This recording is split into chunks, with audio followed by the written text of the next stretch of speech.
하나님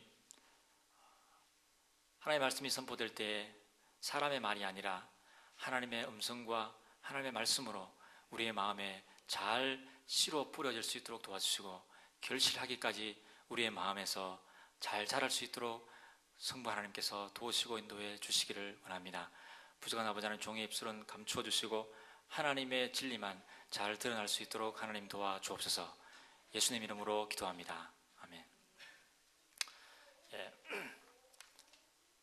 지금까지 이 목사님께서 계속 마태복음의 산상수훈을 짧게 아주 주에 설교를 하셨는데, 저는 조금 넓게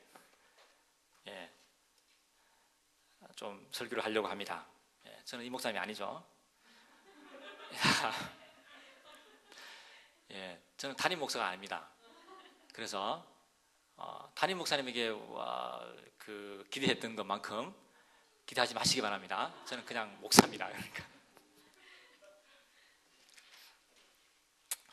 제가 한국에 있을 때 샘물교에서 안대옥 선교사님이라는 분의 말씀을 들었습니다.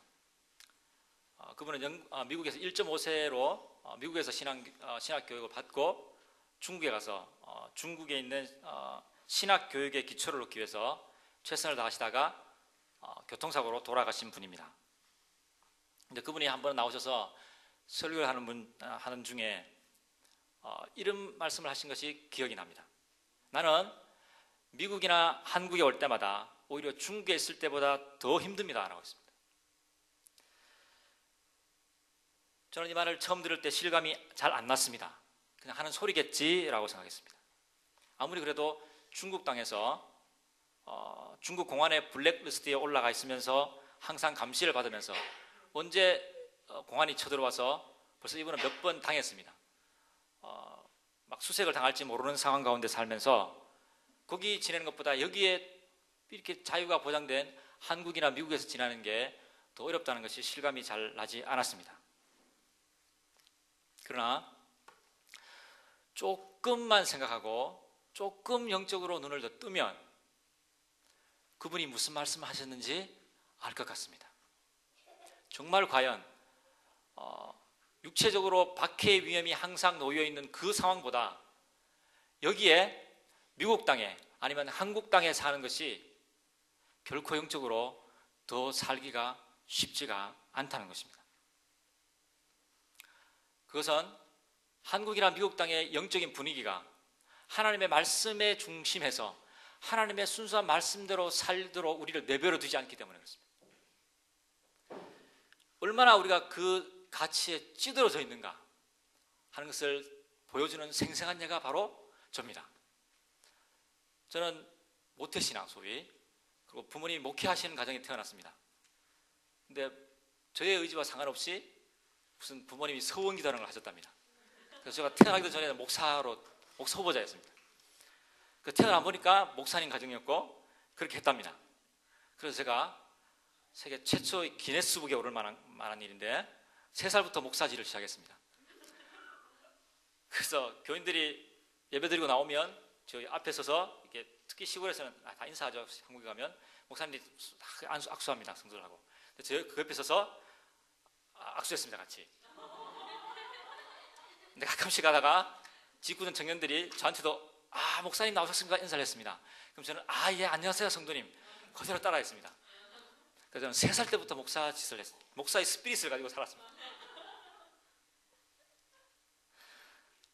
근데 아무도 가르쳐 주지 않았는데 저절로 내 마음에 품게 된 목사의 상이 뭔지 아십니까? 소위 요즘으로 말하면 스타 목사입니다. 뜨는 목사입니다. 큰 교회를 담임하고 존경받는 목사가 되어야 되겠다는 것입니다. 제가 어릴 때부터 주일학교에 다녔지만 주일학교 선생님 중에 존경받고 뜨는 스타 목사가 되라고 저한테 가르쳐 주신 분은 한 분도 없습니다. 근데 어떻게 제가 그걸 알았을까요? 눈치가 귀신이죠. 그냥 아는 분위기로 알아차렸습니다. 그냥 피부로 와닿는 그 메시지로 저는 한국 사회를 움직여가는, 한국 교회를 움직여가는 굉장히 중요한 가치 중에 하나가 뭔지를 몸소 알았습니다. 그래서 그 상을 머리에 그리고 살았습니다. 근데 하나님께서 저를 불쌍히 여기셔서 여러 좋은 분들과 또 선배님들과 동역자들을 만나서 저를 교정하고 있고 해왔고 지금도 하고 계시고 죽을 때까지 하실 것입니다. 그런데 이런 욕망을 어릴 때부터 그냥 배운 욕망을 제 몸속 깊은 곳에서부터 떨어뜨리기가 무지하게 어렵습니다.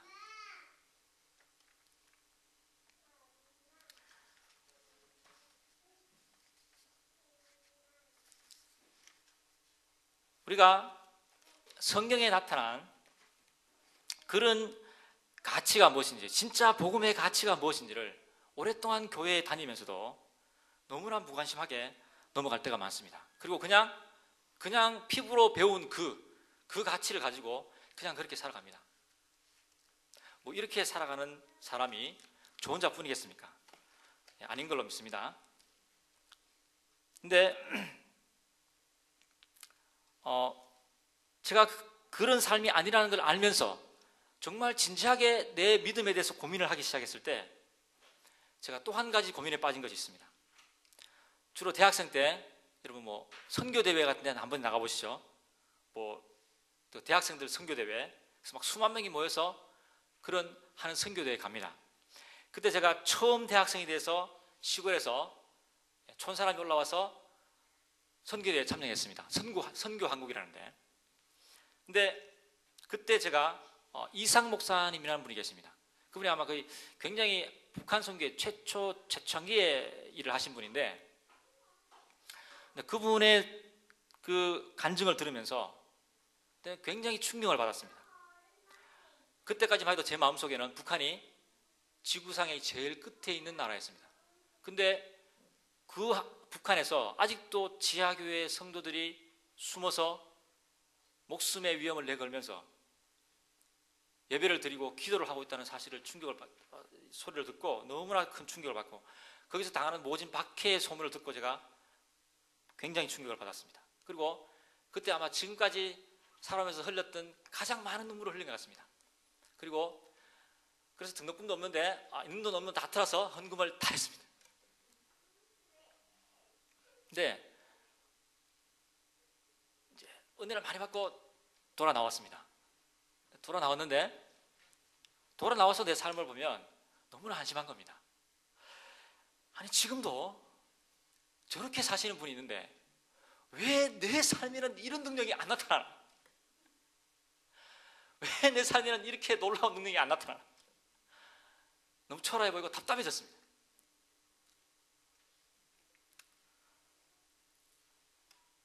그래서 그런 역동적인 하나님의 역사가 나타나는 책들을 많이 읽었습니다. 그 중에 대표적인 분이 누군가 하면 로렌 커닝, 그때 당시에 제가 읽었던 분이 로렌 커닝입니다. 여러분 아시죠? YWAM을 창설하시고 지금도 활동하시는 분. 그분의 그때 읽었던 책이 내 신을 벗어라. 어떻게 하나님이 그렇게 놀랍게 역사하시는지.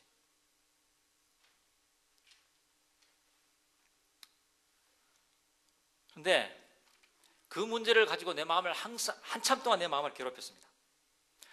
그러면서 점차 내 머릿속에 떠오르는 생각이 뭔가 하면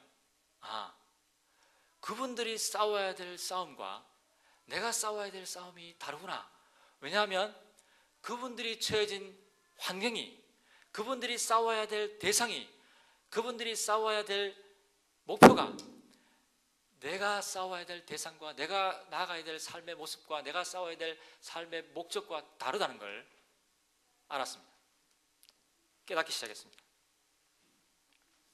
내가 사는 한국이라는 땅은 종교의 자유가 매우 잘 보장되어 있기 때문에 순교에 대해서 걱정하지 않고도 살 수 있다는 것입니다.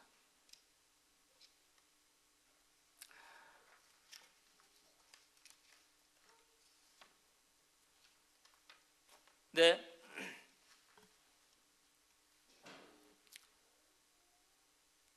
그리고 내가 싸워야 될 현장은 그런 육체적인 박해의 현장이 아니라 내가 싸워야 될 현장의 가장 중요한 것은 뭔가 하면 가치의 싸움이라는 걸 알게 됐습니다. 여러분 조금 지났지만 한동안 굉장히 일본과 한국을 강타했던 그 드라마가 있죠. 겨울연가. 근데 겨울 연가가 왜 그렇게 일본 사람들에게까지 선풍을 일으켰나 하는 것을 니혼 대학에 있는 무슨 교수가 분석해 놓은 걸 봤습니다. 어떻게 하는가 하면 일본은 잘 사는 나라잖아요. 그래서 일본에 보통 사는 주부들은 어떤 삶을 살까요? 좀 경제적으로 해결된 사람들은 뭔가 어떻게 하면 좀 예뻐 보일까? 그래서 명품을 찾고, 그리고 좋은 옷을 찾고, 좋은 화장품을 찾고, 또 조금 더 나가면 조금 더 쾌락을 추구하면서 살아갑니다. 그렇게 살아가고 있는데, 그런 일본 땅에 있는 여성들에게, 특별히 중년 여성들에게 이 겨울 연가는 순수한 사랑이 뭐다라는 것을 폭탄처럼 이렇게 팍 터뜨린 겁니다. 그래서 완전히 새로운 가치를, 그 사람들이 잃어버린 가치를 그 사람들에게 일깨워 준 겁니다. 그래서 너희들이 사는 삶이 이렇게 살면 안 되고 이렇게 살아야 된다. 그리고 정말 사랑이 뭐라는 걸 보여준 것입니다.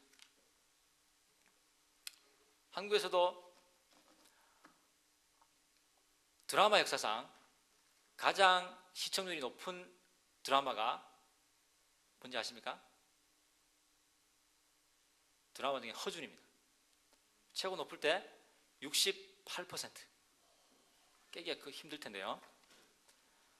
근데 저는 그거 무지하게 열심히 봤습니다. 거의 한 해도 안 빼놓고 봤습니다. 왜 그랬을까요? 허준이 예수님 모습이에요. 똑같아요. 그 쓴 작가가 기독교인인지 잘 몰라요. 모르는데 그냥 이름만 허준, 예수만 바꾸면 그냥 예수님이에요. 그 제가 안 게 있었어요. 예수님한테 전혀 관심 없는 사람들도 사람이 생각할 수 있는 가장 중요한 가치가 바로 성경에 다 들어있고, 그 가치를 그대로 몸으로 살아낸 분이 예수님인데, 그 가치를 그냥 이렇게 옷만 바꿔서 뚝 내놓으니까 사람들이 열광을 하는 거예요. 기독교의 가치가 우리가 못 살아서 그렇지, 그렇게 살면은 굉장히 사람들에게 매력적인 거예요. 그게 바로 기독교의 가치가 가지고 있는 힘을, 그리고 기독교 가치가 그냥 죽어서 성경 안에 있는 게 아니라 우리가 살아내지 못해서 그렇지, 우리가 그 삶을 살아낸다면 그것을 상상하는 것만 해도 사람들이 그렇게 많은 반응을 보였습니다. 얼마나 큰 가치를 가지고 있는가를 제가 다시 한번 깨닫게 됐습니다. 그리고 우리가 살아야 되는 이 컨텍스트는 바로 하나님의 가치를 가지고 이 세상 가치와 정면 승부해서 그 가치를 이기고 하나님의 가치대로 살아내는 것이 바로 우리가 살아야 될 한국 땅과 미국 땅이라는 것을 분명히 보게 됐습니다. 근데 제가 오늘 인터넷을 이렇게 검색하다가 되게 재미있는 그림을 봤습니다. 무슨 그림인가 하면 황새 있죠? 긴 황새가 이렇게 긴 부리를 내가지고 있는데, 그게 이제 황새가 뭘 하는가 하면 개구리를 잡아먹고 있어요. 그럼 황새의 입에 들어간 개구리는 어떻게 될까요? 당연히 맛있는 황새의 아침거리가 되죠. 근데 이 개구리는 웬일인지 굉장히 특이한 모습을 보였습니다. 굉장히 우스운 사파인데, 이게 입을 벌리고 있는데 갑자기 개구리가 저항을 하는 겁니다. 어떻게 저항을 하는가 하면 긴 뒷다리를 쭉 내밀어 가지고 황새의 목을 탁 조르는 겁니다. 그러니까 이 황새가 삼키지도 못하고 숨도 못 쉬고 막 헥헥거리고 있는 황새입니다. 원래 이 그림은 어떤 재미교포가 사업에 실패하고 인생의 막다른 골목에서 그 그림을 보고 메시지를 얻어서 새로 자기의 삶을 개척해 나가는 것을 그 그림을 보고 인터넷에 띄운 건데, 그거를 IMF 때 어떤 또 사업이 망한 사장님의 사모님이 보시고 자기 남편에게 그걸 보여줬답니다. 그래서 그걸 쉐어하고 힘을 얻어서 다시 재기하는데 큰 도움이 됐던 그림이랍니다. 실화입니다. 근데 굉장히 중요한 이미지를 담고 있습니다. 바로 그리스도인으로서 이 땅에 살고 있는, 미국 땅과 한국 땅에 살고 있는 우리의 존재가 바로 황새 입에 들어가고 있는 개구리하고 비슷하다는 겁니다. 그냥 가만히 있으면 꼼짝없이 그냥 삼킴을 당하는 겁니다. 우리가 해야 될 것은 가면 저항해야 됩니다. 개구리가 입에 들어가도 뒷다리를 가지고 황새의 목을 졸라서 이겨내는 거죠. 바로 그것이 굉장히 우리의 모습을 비슷하게 그려지고 있는 사파라고 생각이 되었습니다. 그러면서 제가 관심을 갖게 된 성경이 목회서신입니다. 오늘 제가 같이 나누기를 원하는 이 디모데전서가 들어있는 목회서신입니다. 목회서신 세 가지가 뭔지 아시죠? 디모데전서, 디도서. 바울이 인생의 자기 사역의 말년에 가서 자기의 다음 세대 사역자들인 디모데와 디도에게 목회를 이렇게 하라고 알려주면서 선배로서 보낸 편지입니다. 근데요, 이 목회서신에 대해서 이전에 시비를 걸었던 신학자들이 많이 있습니다. 왜 시비를 거는가 하면요, 이렇게 시비를 겁니다. 이전에 데살로니가 전후서나 로마서나 아니면 고린도 전후에서 전기에 써졌던 성경에서는 바울의 모습이 굉장히 불같고 불의를 참지 못하고 복음의 열정에 사로잡혀서 죽음도 두려워하지 않고 막 했던 선교사였습니다. 근데 그렇게 호랑이 같았던 그 바울이 모습이 디모데 목회서신에 오면 바뀌었다는 겁니다. 어떻게 표현하는가 하면, 이건 제 표현이 아닙니다. 호랑이가 고양이가 됐다는 겁니다. 안정되고 평안한 삶을 추구하고, 또 다른 말 하면 부르주아적인 삶을 추구하게 됐다는 겁니다. 근데 최근에 와서 바뀌었습니다. 근데 가만 상식적으로 생각해 보십시오. 바울이 순교해서 죽었는데, 죽는 날까지 하나님 앞에서 신실한 삶으로 살았는데 그렇게 해석하는 것이 맞을 것 같습니까? 예, 안 맞죠? 근데 신학자들도 너무 생각을 많이 하면 가끔씩 좀 이상하게 되는가 봅니다. 근데 최근에 다시 돌아온 학설은 그게 아니라 바울이 목회서신을 쓴 것은 컨텍스트가 바뀌었다는 겁니다. 바울이 편안하고 안정된 삶을 추구하는 부르주아적인 기독교인으로 바뀐 것이 아니라 바울이 주려고 했던 메시지는 그렇게 편안해 보이고 부르주아처럼 보이는 그런 중산층의 삶에서, 마치 우리가 지금 한국과 미국에서 살고 있는 그 삶의 현장에서도 복음의 열정을 잃지 않고 하나님 앞에 사는 모습이 어떤 모습인가를 보여주고 있다는 것입니다. 그래서 우리가 지금 이 미국 땅에서 복음의 열정을 잃지 않고 살아가는 모습이 어떤 것인가를 보기 위해서는 목회서신을 깊이 묵상해야 될 필요가 있습니다.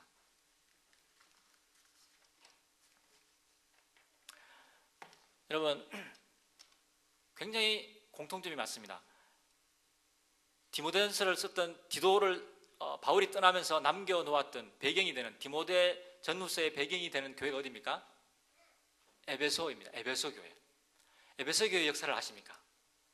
에베소 교회는 원래 아볼로라는 성경의 가르침에 굉장히 뛰어난 교사가 세웠고, 그 다음에 성령의 은사를 받지 못하고 있을 때 바울이 가서 그 교회에 가서 말씀을 전하고 성령의 은사를 받게 하고 능력 있는 그리스도인으로 바꿔놓고 그 후에 얼마 동안요? 3년 동안이나 섬기면서 그 에베소 교회를 가르쳤습니다. 그래서 에베소 교인들 수준들이 굉장히 높았습니다. 그래서 에베소서를 보면, 바울이 에베소 교인들을 향해서 썼던 에베소서를 보면 굉장히 수준이 높습니다. 여러분, 고린도전서를 보십시오. 어떤 중심으로 쓰고 있습니까? 문제 중심으로 쓰고 있습니다. 고린도 교회는 문제가 너무 많아가지고 이런 문제들이 많으니까 이런 회개하기 위해서 막 쓰고 있습니다. 근데 에베소서는 그런 문제들이 없습니다. 가장 고상한, 가장 높은 수준의 그리스도인, 가장 높은 수준의 기독론을 말하고 가장 높은 수준의 신학을 말하고 있습니다. 굉장히 영적으로, 삶에 있어서 지적으로 준비되어진 에베소 교회였습니다. 근데 지금 이제 마지막으로 바울이 전도여행을 하면서 디모데를 에베소 교회에 남겨놓았을 때는 그랬던 에베소 교회가 문제가 굉장히 많은 교회로 변해 있었습니다. 우리가 오늘 읽었던 본문 슬쩍만 생각해봐도 어떤 문제가 있는지 우리가 눈에 보입니다. 바로 그런 삶 속에서 안정된 삶을 살면서 복음의 기본을 놓쳐버리고 있었던 것입니다.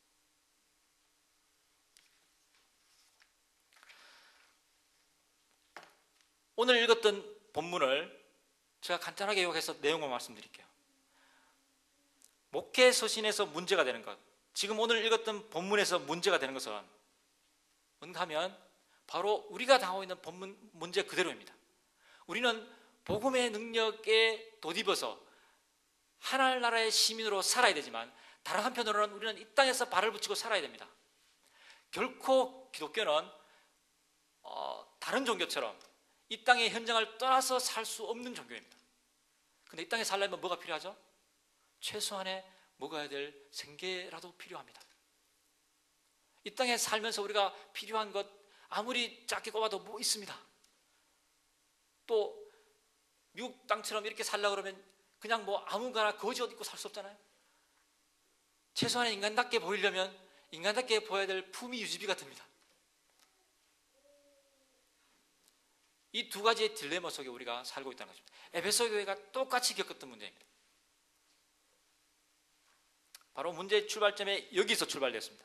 그래서 가장 핵심의 문제를 한마디로 얘기하면 뭔가 하면 다른 교훈에 사로잡힌 사람들이 에베소 교회에 들어와서 문제를 일으키고 있다는 것입니다. 그런데 이 다른 교훈에 사로잡힌 성도들이 와서 일으키는 문제, 그걸 보면 그 문제의 수준도 고상합니다. 그죠? 고린도 교회처럼 무슨 막 음행을 저지르고 뭐 심지어는 자기 무슨 근친상간을 막 저지르고 막 우상의 문제가 생기고 이런 문제가 아니라 이 다른 교훈이 뭔가 하면 요약을 해드릴게요. 이렇습니다. 변론을 내는 신하와 끝없는 족보에 집착함, 이거 뭔가 하면요 철학을 이야기하는 겁니다. 그 당시에 종교와 혼합이 되어 있던 그 당시의 종교 철학입니다. 그런 말로 하면 종교 철학의 문제가 막 들고 나와서 그걸 막 이야기해서 복음의 에센스를 흐리고 있습니다. 또 뭡니까? 헛된 말에 빠짐입니다. 바로 그런 사람들이 바른 교훈을 막 흐리니까 헛된 말에 빠져 있습니다. 또 뭡니까? 미혹하는 영과 귀신의 가르침을 조춤입니다. 이걸 말하니까 무슨 샤머니즘을 생각하는데 그게 아닙니다. 바로 그 당시에 철학과 연계되어 있던 그 당시에 모든 사람들이 믿고 있던 뭐 있죠? 에베소 같으면 가장 중요한 신이 누굽니까? 아데미 여신. 요즘 우리가 말하는 그런 어떤 주변 사람들이 믿던 그런 종교가 아닙니다. 국가 종교입니다. 그런 아데미 여신, 그런 신을 섬기는 겁니다. 그리고 외식함으로 거짓말함, 망령되고 허탄한 신화를 중시함, 아무것도 알지 못하고 변론과 언쟁을 좋아합니다. 똑똑한 사람이 많죠? 그러니까 매일 변론하고 언쟁합니다. 경건을 이익의 재료로 생각하고 어리석은 변론을 버리지 않습니다. 허탄한 이야기를 쫓습니다. 바로 이런 문제들이, 문제의 핵심은 잘못된 종교 철학, 잘못된 말들, 가르침들에 문제가 있었습니다. 오늘 또 우리들이 당하고 있는, 우리가 살고 있는 이 나라에서 가장 핵심의 문제가 뭡니까? 바로 에베소 교회가 겪고 있던 것하고 비슷한 내용입니다. 요약을 해볼까요? 헌신은 하지 않는 경건, 내용은 없는 영성, 야심과 욕망, 성취와 필요. 그러나 정말 복음이 우리에게 원하는 것은 무엇인가에 대해서는 관심이 없습니다. 이런 현상을 보면서 우리는 닐 포스트만이라는 사람이 있습니다. 그 사람은 기독교는 아닙니다.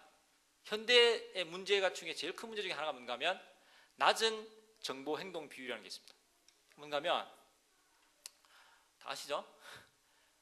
너무 정보가 많이 생기니까 너무 정보가 많아요. 정보가 과잉 상태예요. 그러니까 사람들이 어떻게 되는가 하면 정보를 받고 나서 그 정보에 반응하는 비율이 낮았다는 겁니다. 막 아는 거는 머리를 이만해서인데 행동은 못합니다. 이런 현상이, 이런 문화의 현상이 기독교에도 그대로 들어와 있습니다. 사람들은 아는 것이 많았습니다. 지식의 양이 굉장히 늘어났습니다. 그러나 행동은 잘할 줄 모릅니다. 이런 문제들이 그 당시에 에베소 교회도 비슷한 문제들이 그대로 있었고 오늘날에도 그대로 있다는 것입니다. 그래서 이런 문제를 놓고 보십시오. 앞에서 제가 말씀드린 안대옥 선교사님의 말씀을 떠올려 보십시오. 결코 박해가 없다고 해서 이 땅에서 복음의 진리를 지키며 산다는 것이 중국 땅에서 위험을 무릅쓰고 신앙을 지키는 것보다 쉽지가 않다는 말이 이해가 됩니다. 제가 등산을 좋아해서 한국에서는 등산을 굉장히 자주 갔습니다. 대학생 때도 유명한 산은 꽤 많이 갔습니다. 설악산도 가고 지리산도 가고 월출산도 가고 소백산도 가고 태백산은 못 가봤네요. 근데 한 번은 월출산에 내려갔습니다. 전라도 월출산에 가면 혹시 아세요? 바위산이에요. 굉장히 아름다운 바위들이 많아요. 굉장히 높고 100m, 200m, 300m 되는 바위들이 되게 많은데 거기 이제 친구 2명하고 올라가서 이제 그게 딱 하루 코스입니다. 굉장히 좀 빨리 움직이면 하루 코스인데 가다니까 열심히 등산을 하고 있는데 저 멀리 보니까 바위 위에서 뭐가 이렇게 보여요. 근데 가만 잘 보이지 않는데 이렇게 자세히 잘 봤더니 사람이 세 사람이 대롱대롱 매달려 있어요. 그 까마득한 100m, 200m 되는 잘 보이지도 않는데 누굴까요? 암벽 등반하는 사람. 그래서 막 숯불을 해치고 가봤습니다. 그 밑에 가서 뭐 하고 있나? 정말 이렇게 해요. 90도 되는 그 암벽에다가 세 사람이 대롱대롱 매달려 있는데 한참을 들여다보고 있는데 움직일 줄을 몰라요. 저 사람들 저기서 뭐 하나? 저기서 먹고 살라고 하나? 근데 안 움직여요. 제가 거기서 우리가 한 10분, 20분을 지켜봤었는데 안 움직여요. 나중에 제가 알고 보니까 이 암벽 등반은 정말 위험한 거잖아요.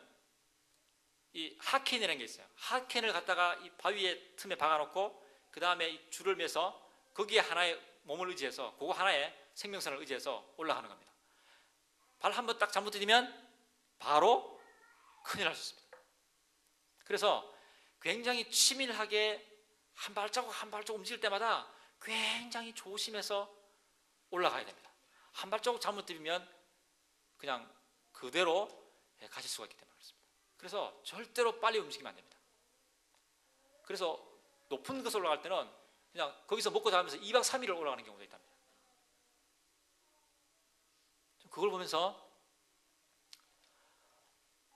저게 바로 부르주아적인 한국과 미국 땅에 살면서 그리스도인이 생존해야 될, 그리스도인이 살아야 될 삶의 방식과 너무 똑같다고 생각했습니다. 여러분, 왜 암벽 등반을 할까요? 암벽 등반하는 것은 무슨 자동차 카레이스 하는 것처럼 굉장히 스피드감이 있어서 그 스피드의 쾌감을 느끼면서 하는 것이 아닙니다. 화려한 무슨 움직임이 있는 것도 아닙니다. 단지 무슨 즐거움 때문에 그 일을 할까요? 죽지 말아야 된다는 즐거움. 죽으면 안 된다는 즐거움. 이거 제 말이 아니고 그 사람들이 하는 말입니다. 생존을 걸고 하는 즐거움. 그리스도인은 이 땅에 살면서 어떻게 살아야 되는가 하면 암벽 등반가처럼 우리가 하나님의 말씀대로 하나님의 말씀의 진리에서 잘못된 가치로 살지 않도록 조심조심 우리가 어디로 가는지를 잘못 삐끗하면 어디로 갈까요? 낭떠러지로 가는 겁니다. 돌이키기는 굉장히 어렵습니다. 그런 우리의 신앙의 생존을 놓고 암벽 등반하며 사는 사람들이 바로 미국 땅에 사는, 한국 땅에 사는 사람 그리스도인들의 삶의 모습이라는 겁니다. 그래서요, 가치의 싸움에 들어가면 이 목사님 가끔 하시죠? 뭐가 중요할까요?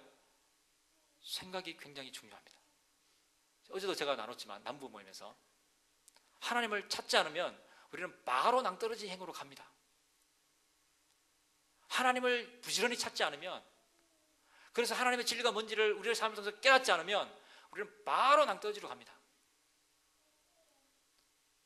그래서 하나님을 부지런히 찾고 하나님을 겸손히 찾고 하나님을 순종하며 찾는 그런 하나님에 대한 추구가 없으면 우리는 이 땅에서 제대로 된 그리스도인으로 살 수가 없다는 겁니다. 바로 오늘 디모데전서에서 바울이 자기의 제자인 디모데에게 하는 이야기의 핵심입니다.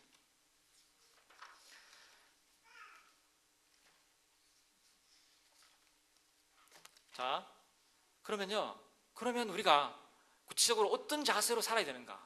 도대체 여기서 하나님을 추구하면서 이 가치의 싸움에서 우리가 낭떠러지로 가지 않고 그냥 암벽 등만 하다가 그냥 뚝 떨어져서 떨어지지 않고 살아야 하는 게 어떻게 살아야 되는가? 굉장히 중요한 행동 지침이 2개가 나와 있습니다. 쉬운 것 같지만 여러분 혼자 깨달으려면 어렵습니다. 잘 들으시기 바랍니다. 첫째는요, 대응하는 방식이 다릅니다. 세상의 지혜는 어떻게 얘기하는가 하면 문제가 크면 거기에 대한 대책도 어떻게 돼야 됩니까? 커야 된다고 생각합니다. 무슨 말인지 아시겠습니까?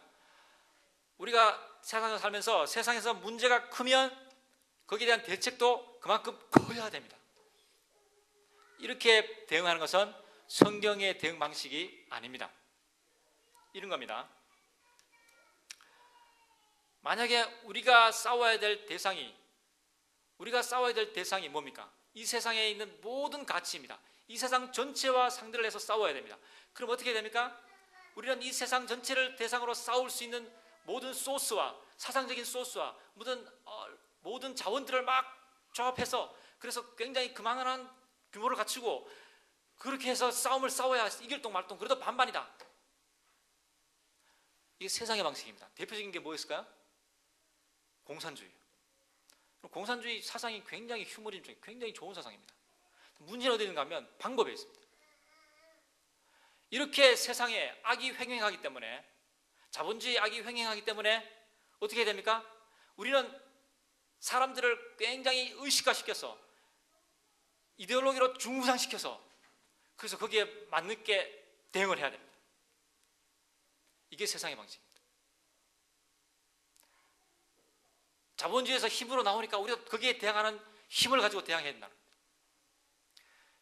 이게 보통 세상의 방식입니다. 근데 목회서신에서 오늘 본문에서 제시하는 행동은 다릅니다.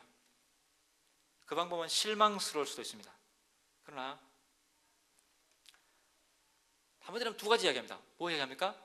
디모데에게 요거 해라. 하나는 가르치고 하나는 기도하라는 겁니다. 가르치고 기도하라. 근데 가르치고 기도하는 것도 어떻게 하면 3절을 보십시오. 이렇게 돼 있죠.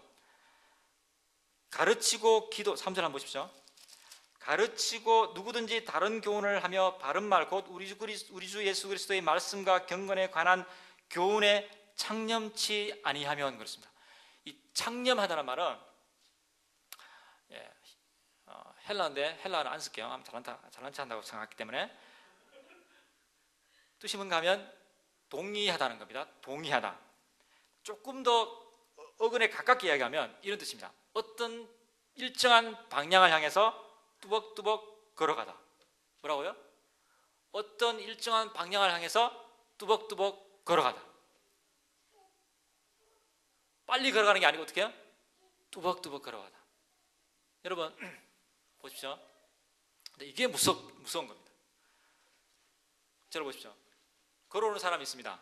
자, 막 스피디하게 이렇게 막 빨리 오는 사람하고 자, 자세를 잡고 교리에 찬 모습으로 한 발자국씩 뚜벅뚜벅 어느 게 더 무섭습니까?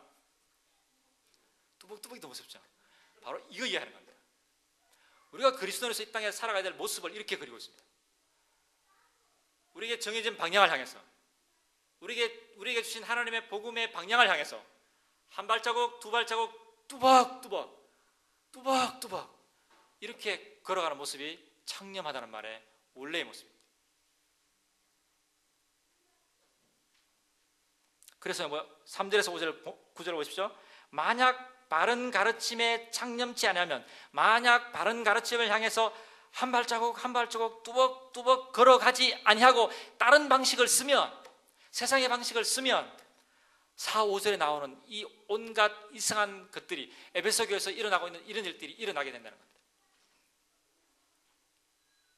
그래서 우리가 취해야 될 첫 번째 전략은, 자세는 바로 진리를 향해서 한 발자국 한 발자국 뚜벅뚜벅 걸어가는 것입니다.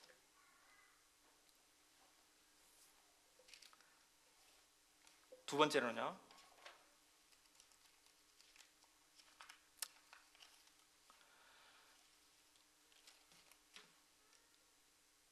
세상의 문화가, 특히 현대 문화가 조장하는 굉장히 중요한 것 중에 하나가 뭡니까? 뭐 시끄러워야 됩니다. 뭐 있어 보여야 됩니다. 뭐 없어도 있어 보여야 됩니다. 그 자기 PR 시대죠. 이런 문화를 계속 추구합니다.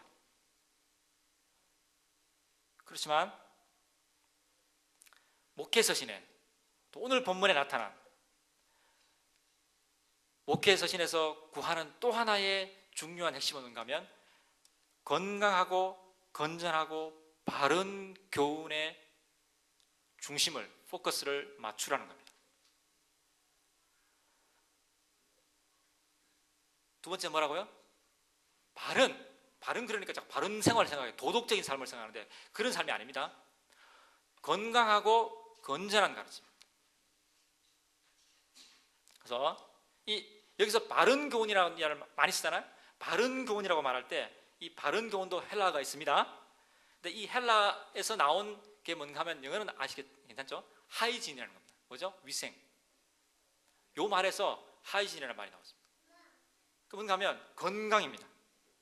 위생상, 건강하고 건전한 진리, 건강한 사상과 믿음을 가르쳐야 된다는 겁니다.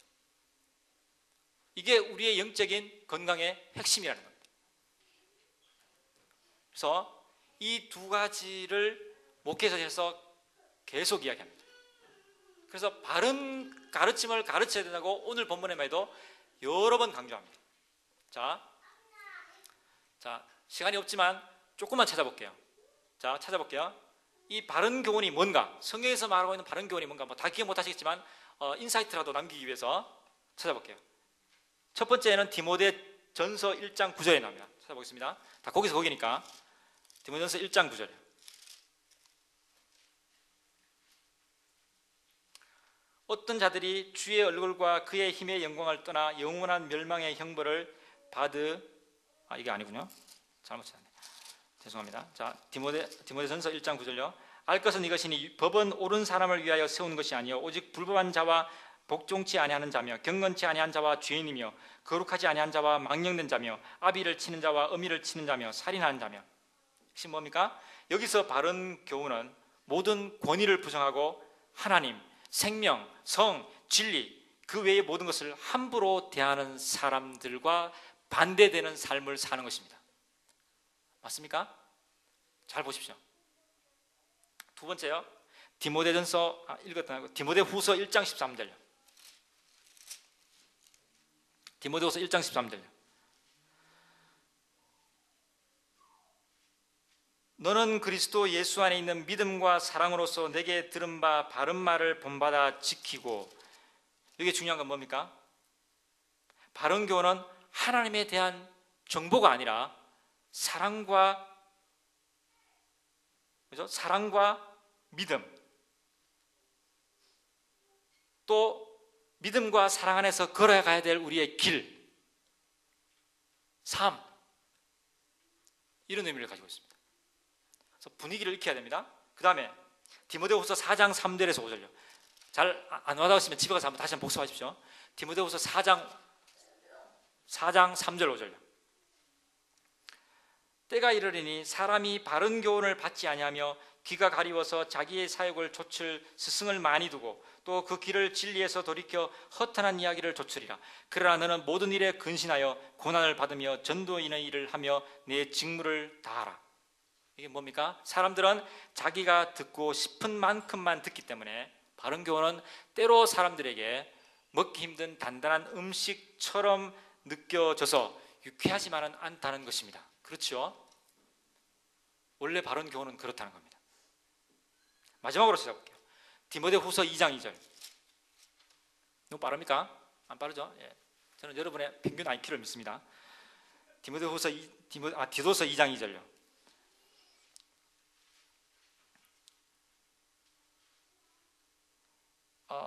늙은 남자로는 절제하며 경건하며 근신하며 믿음과 사랑과 인내하며 온전케 하며. 이건 뭡니까? 여기서부터 우리가 흔히 아는 가운표라고 그러죠. 각 사람이 어떻게 경건한 삶을 살아야 되는지, 바른 교훈대로 사는 삶의 모습이 어떻게 나타나야 되는지 구체적으로 삶의 모습들을 그리고 있습니다. 이걸 이렇게 살아야 돼, 율법을 그리는 게 아닙니다. 삶의 모습을 그리고 있죠. 하나님의 복음으로 말미암아 바른 교훈을 따라 살면 이렇게 사는 모습으로 나타난다는 겁니다. 바로 이런 바른 교훈들을 사도 바울이 다음 세대 지도자들인 디도와 디모데에게 전해주고 있습니다.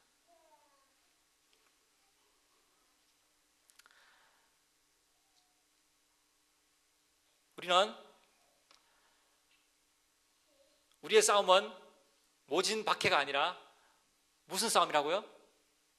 가치의 싸움입니다. 그 가치의 싸움에서 복음으로 이기기 위해서는 어떻게 해야 된다고요? 바른 교훈에 창념하고 바른 교훈을 향해서 뚜벅뚜벅 걸어가고 우리의 육적인 삶을 풍요롭게 하고 건강하게 해줄 그런 위생적인 바른 가르침을 향해서 우리가 뚜벅뚜벅 걸어가야 우리가 이 부르주아적인 한국과 미국 땅에 살면서 우리의 복음의 생명을 잃어버리지 않고 살 수 있다는 겁니다. 제가 멋진 말이 있어서 오늘 본문에 굉장히 부합된다고 생각하기 때문에 내 생각에 마지막으로 벤자민 프랭클린의 말을 인용하고 말씀을 마치겠습니다. 이렇게 말했습니다.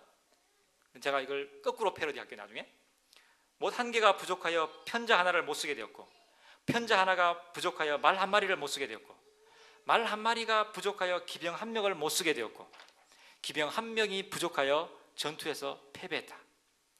그러나 우리 그리스도인들은 보잘것없는 나 하나 때문에 역사가 바뀔 수 있다는 것을 하나님 앞에서 기억하며 살아야 됩니다. 그래서 우리는 우리의 삶이 이 프랭클린의 말을 뒤집는 삶이 되어야 됩니다. 어떻게 뒤집을까요? 이 못 한 개가 있었기 때문에 편자 하나를 잘 받게 되었고 편자 하나가 든든히 박힘으로 말 한 마리가 잘 달릴 수 있게 되었고 말 한 마리가 잘 달릴 수 있었기 때문에 기병 한 명이 날쌔게 달려갈 수 있게 되었고 그 기병이 비호처럼 적군의 장수를 죽였기 때문에 우리는 전쟁에서 승리했다. 이것이 그리스도인이 가야 될 삶의 길입니다. 기도하시겠습니다. 하나님, 너무 세상이 다른 가치들로 많이 속이기 때문에 우리는 머리도 나쁘고 영성도 부족해서 자꾸 다른 가치들에 속으면서 삽니다. 하나님, 우리가 하나님의 말씀에 창념하여 하나님의 말씀을 향하여 우리의 마음을 결심하고 뚜벅뚜벅 걸어감으로 말미암아 우리의 삶을 통해서 건강하고 건전하고 하나님이 원래 우리의 삶을 통해서 계획해 놓으신 그 바른 가르침이 우리의 삶을 통해서 실현되고 드러날 수 있도록 하나님 도와주시옵소서. 암벽 등반을 하는 사람처럼 우리의 삶이 하나님의 진리 안에 갇혀 있을 수 있도록 주님 도와주옵소서. 예수님 이름으로 기도합니다. 아멘.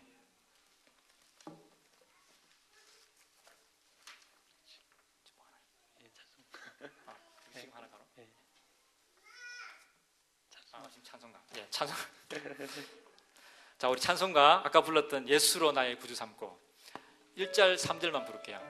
예, 같이 일어서셔서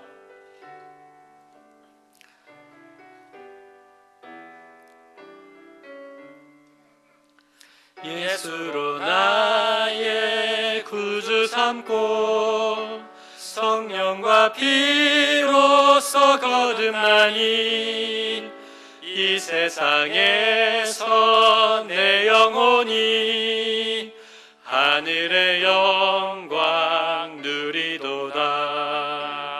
이것이 나의 간증이요 이것이 나의 찬송일세.